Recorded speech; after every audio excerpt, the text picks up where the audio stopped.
you cut through all that garbage and there's something. Magic. The miraculous. It really is a search for the miraculous. It's so simple and it's so far away. Girls, I'll be there right now. Be there right now. All day, all night. The two things you need most. Conservative Republicans are angry. Live show. Girls, check it out. Call now. And I will tell you one thing. Bigger is better. You get fast, accurate execution of your orders. Progress. 24-hour holding power. Rent one today. Listen carefully. They won't hurt you or embarrass you. The show's on right now. $500,000. Warning was imminent. Food shortage, death from starvation. Let's go, Bob. They say it's their first solid lead in the case. Now may be presumed dead. What kind of people are we? Am I the kind of person who is responsible for there being wars, for there being injustice? I may think I am not that kind of person. I have no wish to impose myself on other people. But if I look at my behavior and I see that I take more than my share of what there is in the world, then I am contributing to the whole injustice of the world. If we think that we can solve the world problem in terms of other people being different while we remain the same, we shall certainly get nowhere. If I really care for my child and want my child to develop good qualities, then I have to have those good qualities.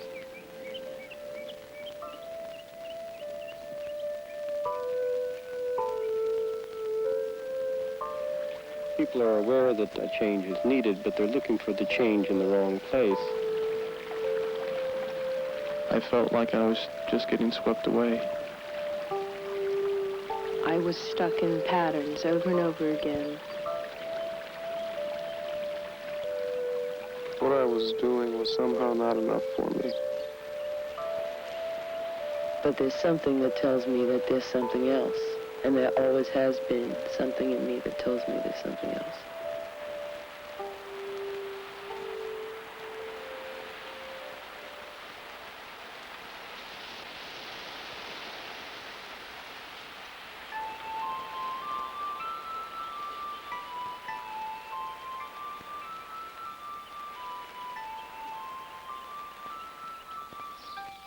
We are not able to change other people, but there is a possibility that we can change ourselves.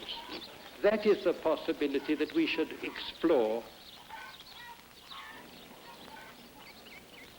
I came to Claymont because I felt a need in my life that nothing else I could find would satisfy. When I saw the opportunity to come here and to take a break from what I was doing, I took it. Here I would have the opportunity to do the type of inner work that I felt was becoming more and more absent in the lifestyle that I had. As I got more and more involved in the work that I was doing, I saw myself becoming totally engrossed in it. It was becoming part of my personality, part of my identity, and it wasn't something that I was really comfortable with. I saw it as a possibility to become a real teacher, to change the state of education as I experienced it growing up, to really be able to fill the needs of children through inner work. I saw that only working on myself was the only way I could reach children or touch them.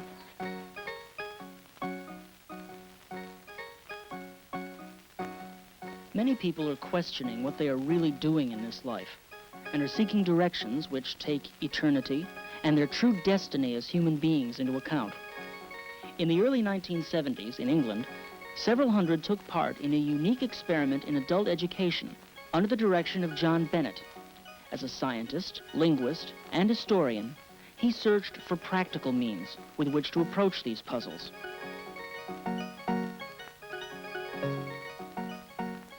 For Bennett, it was not enough to think or read about it. He came into close contact with the remarkable G.I. Gurdjieff and his famous pupil, the philosopher P.D. Uspensky, as well as with Sufi and other traditions, mainly from Central Asia. Their tremendous depth of understanding owes in part to methods of continuous education, methods which balance our powers of intellect, body, and emotions, which so often are out of balance in people. Such an approach is an important aspect of what has become known throughout history as the Fourth Way. The success of the school in England showed that people want to know how they can live together harmoniously and are prepared to do the necessary work to be able to do so. Shortly before he died in 1974, Bennett was preparing another experiment. Now we've set ourselves to see if we can come to a working society. A working society. And I'm able to speak to you now about it because I only came back a couple of days ago from America, where we've just entered into an agreement to buy a large tract of land in West Virginia, about 50 or 60 miles from Washington. The poor man's tour of Claymont. I walked around it once. We have a lot of meetings here. I'm not doing it in a conventional sense. A different weight. It throws everything off I could be exaggerating. temporarily. A lot of kids running around. Oh, why don't you run for it? Little wild things in bare feet. Ow! All ages, from all different walks of life. Pigs and cows and chickens. They have a forge, which I'm not sure what they make there. Great philosophical importance. Hey, Jack. In excess of 400 acres. I forgot to. Somewhere around there. I forgot to take the chicken out of the freezer for your dinner tonight.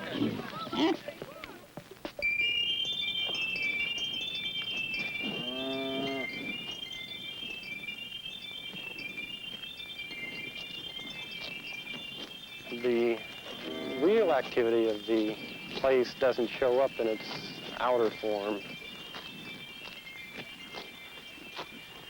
We believe that it's necessary to make an interchange before one can be effective in addressing the world's problems. We do very practical things here at Claymont.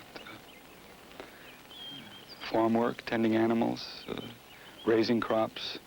We work with wood, with pottery. We do administrative work. Caring for the children, cooking the meals. And people are doing that everywhere, and that's fine.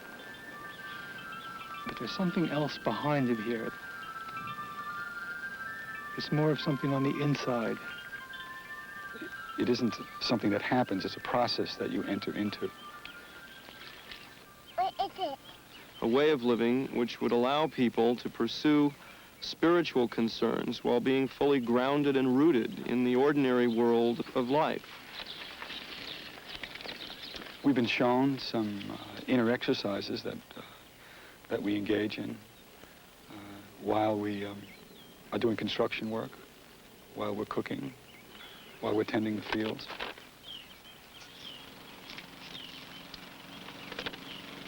We use breathing exercises, even some very simple counting exercises. Something that adds another element to our activity. So when you see us working, we're working outside and we're trying to work inside. We look here for a balance between the inward man and the outward man. So we have many techniques here at Claymont from many, many traditions. Mr. Gurdjieff brought us movements. He was a teacher of dance. Mr. Gurdjieff brought the movements from Russia in the early 20s. Some of his pupils came over to England and taught them. So in the same way, a few people who knew them came here when Claymont started and began to teach the movements.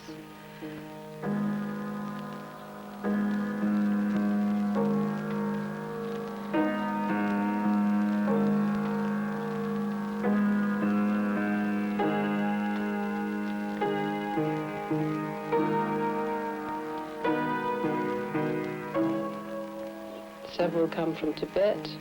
There are some from the Middle East, some from Central Asia, some from North Africa, from Sufi origins.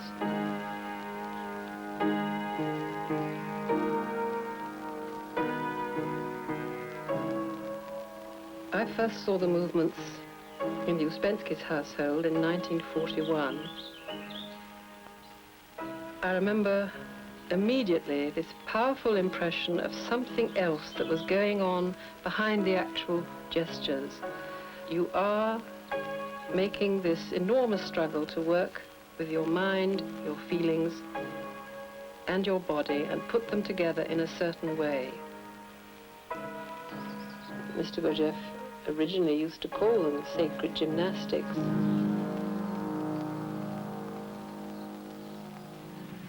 We're beginning to experience a change of attitude about man himself. This has been recognized by those of the Fourth Way, and from that comes the concept of schools of the Fourth Way, where this can be taught, where people can be shown how to overcome their own defects.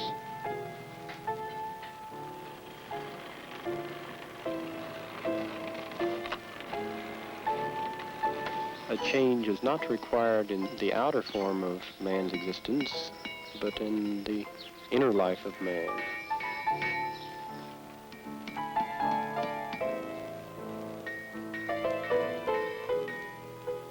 This requires a self-discipline for which people are not prepared. And that is why there are such schools.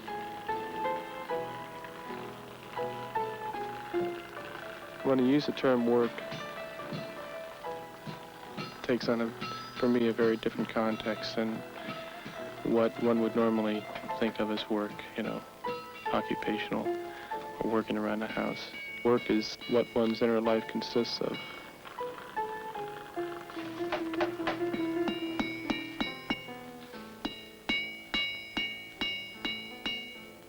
This community has as its intention something more than simply existing. Schools of the Fourth Way are essentially geared to performing a task. They don't exist just to teach or to transmit knowledge or to give people individual opportunities of self-perfecting. They exist because there is a work to be done to discover the kind of society that is going to be needed in the future and to show how that society will work.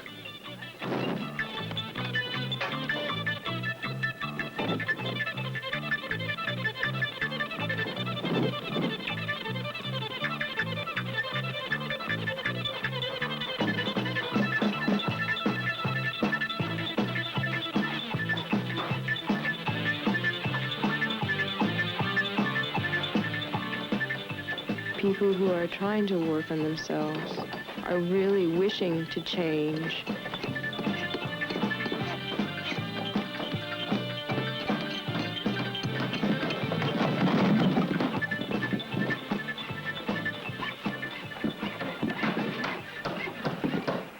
Over and over again, it was expressed to me, verified for yourself, and that was the most important thing for me.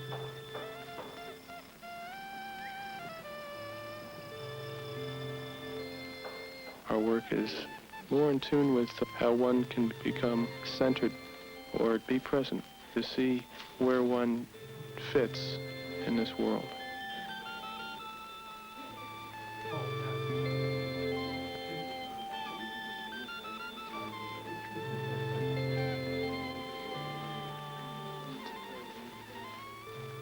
I had to work to get any understanding out of it. There are other forces apart from the material forces and bringing up one's children, struggling to earn one's living. There is a whole invisible, hidden world.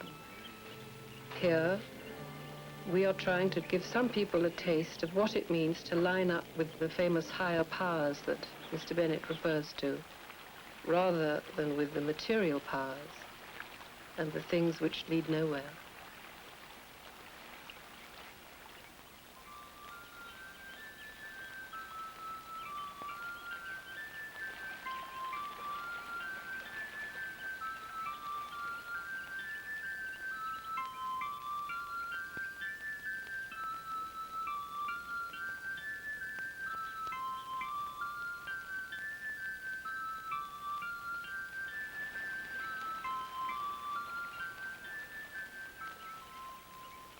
The sema comes from Turkey.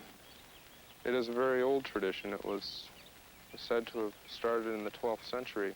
There was a great Sufi named Mevlana. He's a national hero in Turkey, sort of. A great mystic poet. And it's said that the sema, the turning, was originally a dance of grief over the loss of his friend and teacher. Sema and movements are a means of working on yourself. They're methods. They provide a form, a ritual that give you some kind of structure. I do it because of something that sometimes comes into me when I turn. Your arms ache and you sweat and your legs hurt and your feet hurt and yet you've made the commitment, so you keep going, and it gives you some outer form to struggle with. But if you stick with it, then something can come through.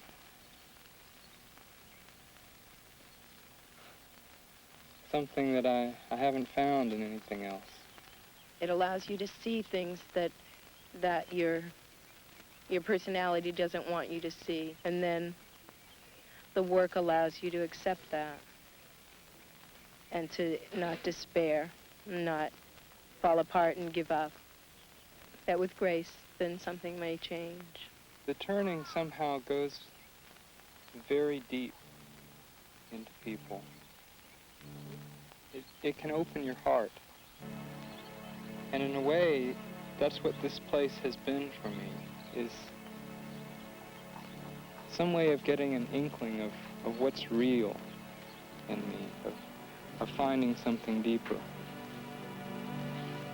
The future is a future of partnership, not merely partnership between people, but partnership between the visible and the invisible world, to share the burden. This partnership we have first of all to learn to establish in ourselves. Very much of the work that we do here together is concerned in arousing us and enabling us to perceive what it is, what this partnership. Some people can show how it is possible to live on the principle of giving more than one takes. And in doing that, they provide that something which is required, not by the visible world, but especially by the invisible world. They become the partners of the spirit world. Which is why we invite somebody like Süleyman Dede, that we could benefit from, and that hopefully we can benefit them. Çocukluğumdan beri Hazreti Mevlana'ya hizmet ettim. O hizmetimden dolayı bugün şeyh oldum. I am from Konya and I am a Mevlevi. Sema etmektir. Ne söyleyeceğim? Sen söyle. Artık sema etmek olduğu için dünyada her gördüğümüz eşya, bu gördüğümüz eşya hep devretmekte olduğu için biz de sema ile ibadet ediyoruz. Allah'a niyaz ediyoruz. The Sema is our zikr, our way of remembering. All things in the world around us turn, the skies and the stars, and all turn, and we turn too. Sema aşk yolu, muhabbet yolu, zevk yolu, zevk-i manevi yoldur. Yeah. The Sama is the way of love. It is the way of the spirit. Those of us who wish to seek towards truth and who wish to walk on this way, we have accepted the turn. Ben de hizmet etmek için geldim. Size yardım olmak için geldim. I'm 77 years old, Bilmem, sen söyle bari be. and I'm still on this path. I have come here in order to continue giving service. These masters of wisdom of Central Asia combined the teaching of skills with the development of the powers of people and helped people to find a way to overcome their own weakness and egoism. The techniques and the methods that were known to these masters are of great value. They're more remarkable than is available in other parts of the world. We owe a great deal to Gurdjieff, who was able to go there at the end of the last century and the beginning of this century and find the remains of much of this teaching, not only of the teaching but also of people.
You have to realize how difficult it is to be in the true sense a human being.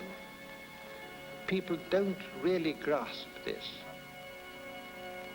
And then one starts looking and finds that for thousands of years, people have had techniques, methods to help people perfect themselves more. So we do the turning. That's a Sufi thing. We do many things like that.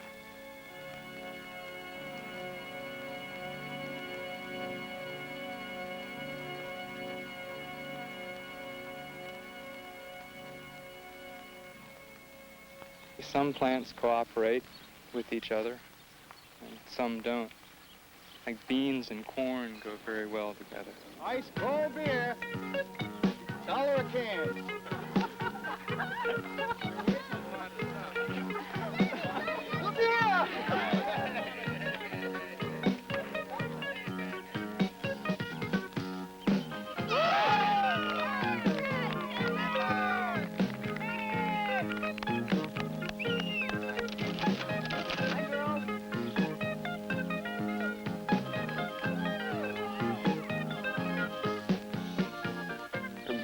There, leeks, some cabbage, snow peas, and spinach.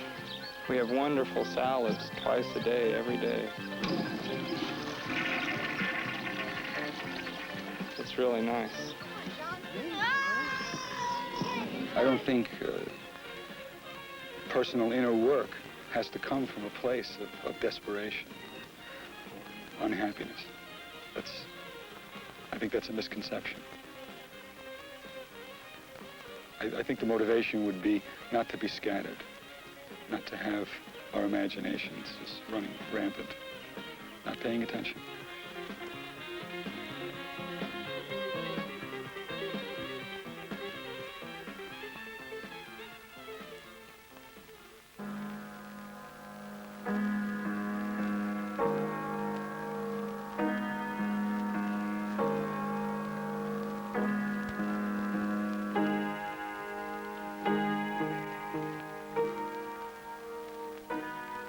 The psychological difficulties of living in a community are always underestimated.